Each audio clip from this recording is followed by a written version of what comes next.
শুরু হয়েছে সিয়াম সাধনার মাস পবিত্র মাহে রমজান।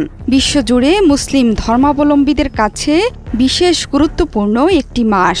অথচ এই সময়েও নিজেদের বর্বরতা এতটুকু থামাতে রাজি নয় মধ্যপ্রাচ্যের কসাইখ্যাত ইসরায়েলের প্রধানমন্ত্রী বেনিয়ামিন নেতানিয়াহু।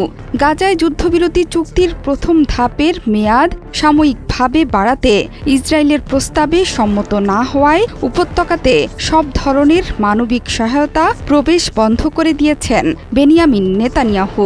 সেহরি আর ইফতারে রোজাদার ফিলিস্তিনিদের মুখে অন্ন জুটত এই খাদ্য সহায়তা থেকে, তাও বন্ধ করে দিল নিষ্ঠুর নেতানিয়াহু।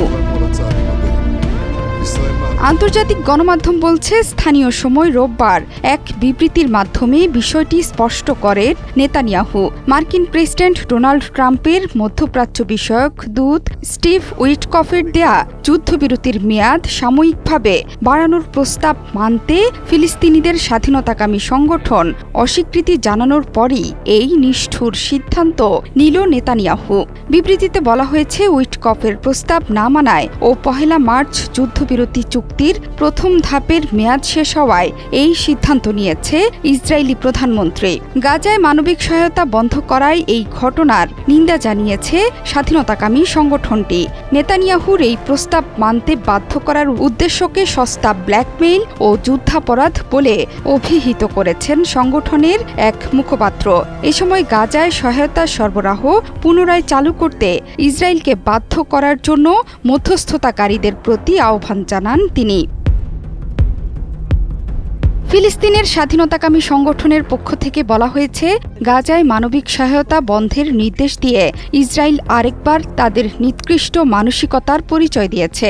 তিনি ইসরায়েলের এই নিষ্ঠুরতা বন্ধে আন্তর্জাতিক সম্প্রদায়কে এগিয়ে আসার আহ্বান জানিয়েছে। এর আগে ইসরায়েল ও হামাসের মধ্যে চলমান মতানৈক্য দূর করে যুদ্ধবিরতি চুক্তি নিয়ে আলোচনা করার জন্য 6 সপ্তাহের জন্য প্রথম ধাপের মেয়াদ বাড়ানোর প্রস্তাব দিয়েছিলেন উইটকফ।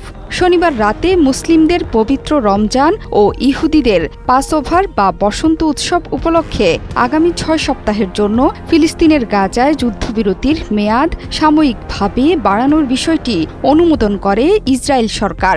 উইটকফের দেয়া ওই প্রস্তাব অনুমোদন করে ইসরায়েল জানায়, জিম্মিদের মুক্তির মাধ্যমে তা কার্যকর করা হবে।